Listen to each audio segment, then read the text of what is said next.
macha allah maa ngi sant bu baax. gis nañ ñi nga ñëw jóge sa kër daal di ñëw fi nga xam mooy ministère des sports. ñëw nga ànd ak sa frère Baye Ndiaye daal di dugg si biir est-ce que mën nañu xam li waral teewaay bi. waaw merci beaucoup maa ngi lay nuyu Modou Anta maa ngi nuyu gars yëpp bon dama fi ñëw rek en tant que acteur de la lutte mais.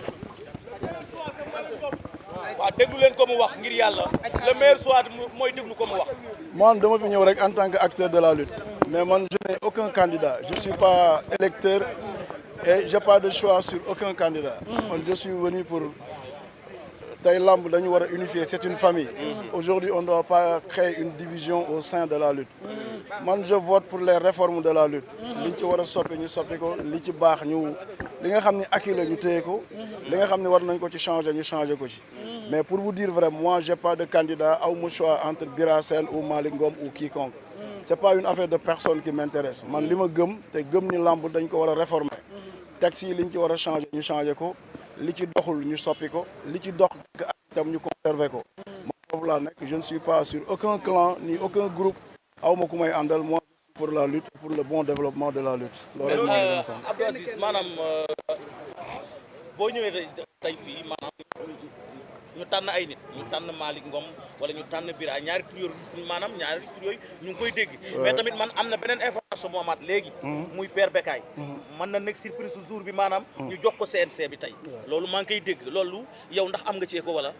waaw il paraît que Bécaye candidat la mais toute personne est libre d'être candidat. Sénégal lañ nekk dëkku démocratie la ku ci ne am nga liberté ni mën naa jiite mais comme ni ma la ko wax moi ce qui me concentre en tant que Aziz j'ai pas de candidat aw ma clan.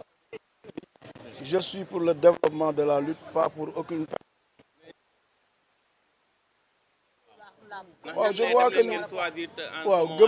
gëm naa ni tey lu mel ni tam aussi mën na créer confusion mën na créer division lamb c'est une famille mënoon nañ dem ci consensus xool koo xam ni vraiment c'est pour l'intérêt de la lutte aujourd'hui quoi qu'on puisse Bira def na un excellent travail avec son groupe liggéey du mat am na lu ci baax am na luñ ci war a jubanti loolu lépp mën nañ ko waxtaanee Malick Ngom aussi comme ni ko gars yi waxee c'est un bon profil le reste nag mooy ñi war a déterminer les choix vont le faire mais c'est pour l'intérêt de la lutte li ma gëm mooy lamb c'est une famille on ne doit pas créer une division pour la lutte ñun ñëpp nañu unifié wu booloo nekk benn loolu laa gëm ni mooy njëriñu lamb. un an yi nan nga ko gisee un an yi naan bu ñu dawalee un an daan def li nga xam ne mooy fédération mais yow loolu nan nga ko gisee. waaw man moom yàgg naa ko moi je vote pour une fédération parce que lamb fi mu toll tey dañu war a fédérer toutes les forces vives yi nga xam ne ñoo nekk Sénégal toutes les 14 régions du Sénégal war nañ ci am seen wàll mais li gën a am solo rek mooy li may wax aujourd'hui le véritable combat de la lutte mooy les réformes li nga xam ne dañ ko war a soppi fi àdduna toll tey fi jamono toll tey texte yi nekk ci lamb méngoog moom loolu nag ki koy prôné rek gëm naa ni mooy nekk le meilleur profil que muy Bira Malick Ngom Bécaye comme ci mën a doon l'essentiel que na nekk pour l'intérêt de la lutte te mu bare bañ a créer benn division bañ a créer benn jiixi jaaxa parce que lamb ñi ci nekk ñëpp famille la je pense que aujourd'hui peut-être le ministre va faire son bon choix parce que lu vote yi mën a demit bu leen fàtte ni prérogative bi ministre bi moo ko am bu ñëpp àndoon ak kenn tam moom su ko neexee ki ko doy rek lay teg ki ko doy tam na fekk muy l'intérêt de la lutte. mais Aziz doo dem te laaju man moom fi ma bëgg a génn sax. da acca demal allez. yow yan proposition ngay teg yoo xamante ne dina amal lamb intérêt parce que am na si ñoo xamante ne dinañ teg ne bëgg nañ lii dagg yi yokk licence yi wàññi licence yi bëgg nañ lii bëgg nañ ci. waaw loolu soo ko déggee mooy li ma la wax léegi mooy réforme nag mooy mën na nekk réforme intégrale mën na nekk réforme partielle mën na nekk loo xam ne ni dañ koy joyantuwaat yow ñaar xalaat keneen am ci xalaat ñu toog tënkandoo xalaat yi parce que benn nit rek doyul man li ma gëm mooy tey làmb dafa jaadu ñu def ci ay réforme ci texte yi am na ci loo xam ne promoteurs yi d'accord wuñ ci am na loo xam ne mbër yi d'accord wuñ ci même yéen journalistes yi am na yoo xam ne d'accord leen ci nañ ko waxtaanee rek trouver solution pour le bon déroulement de la lutte loolu rek laa gis gars yi. message ngay jox ñi nga xam ne ñoom ñooy promoteurs yi. un message de paix et d'apaisement ñu bañ a créer conflit et clan dans la lutte lamb soxlawul clan soxlawul ay groupe soxlawul ay lobby comme ni ko gars yi di waxee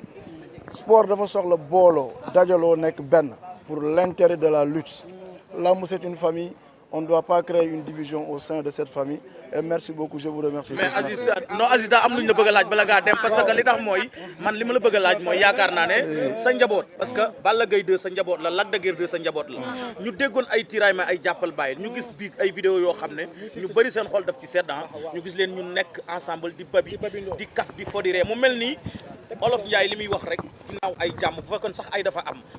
tey gis-gis bi ci Aziz am ak ban taxawaay. waaw xam nga loolu c'est important comme on le dit souvent on ne fait pas une diplomatie de la rue. gis nga ay nit dinañ jote du ci ay micro lañ leen di jubalee wala leneen. ñi ci war a dox nañ ci te ku gis Lac de Guiers démb ak Balla Gaye di nga xam ni est-ce que mës nañ am problème.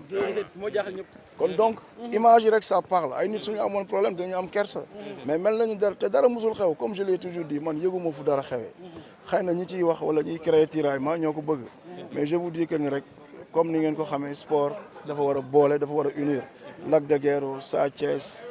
Balla Gaye c'est une famille et tout le monde les autres écuries sax problème yi fa am yëpp mën nañ ko régler en douce loo xam ne jarul muy jub ci kaw xam ne sport jàmm la waaw loolu c'est un autre débat après nañ ci waxtaan. allez gars yi Modou Anta Alamin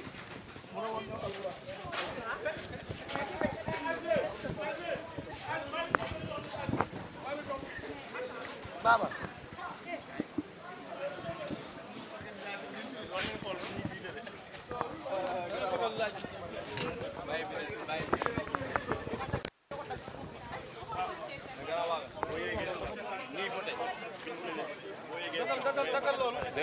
nekkal noonu tubaab dégg nga nekkal noonu tubaab soxla woo jël naa ko ba pare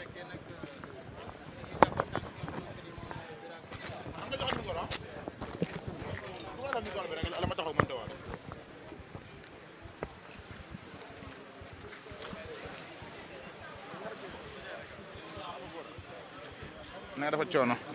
mbaa yaa ngi am jàmm pour prôner les réformes parce que tout le monde sait qu'aujourd'hui la lutte a besoin de réformes les textes ñu def benn toilettage sur les textes parce que am na textes yoo xam ni xaw na archaïque xaw na yàgg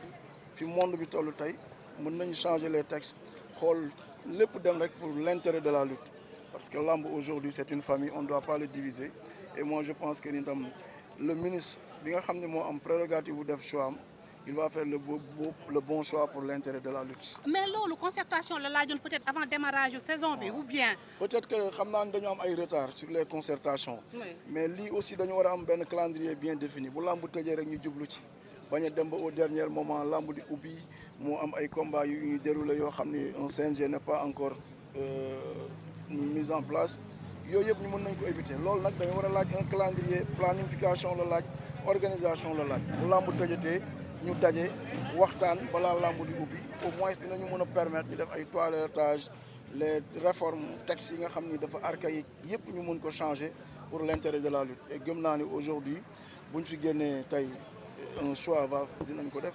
pour l'intérêt de la lutte mais man comme je l'ai toujours dit j'ai pas de candidat j'ai pas de choix je suis pas électeur ki ñuy tànn na nekk le meilleur pour le monde de la lutte loolu la ci loolu la nekk. pour yow ban mooy le meilleur profil. celui qui va prôner les réformes. et celui qui peut mener aussi le monde la lutte yóbbu ko ci fédération parce que lamb tey tollootul ci benn CNG ci comité ci fédération la toll unir les 14 régions du Sénégal yëpp ñu daje développer lamb ji mais aujourd'hui tout le monde sait que la lutte est développée d'accord mais seul à Dakar on doit redévelopper encore la lutte olympique lutte sans frappe. toutes les formes de lutte te loolu fédération moo ci gën a am doole te gëm naa ni tey ki mën a prôner les réformes pour ñu dem ci fédération rek mooy nekk le meilleur choix. alors ñu ngi xaar li nga xamante ne peut-être moom mooy ce consensus là.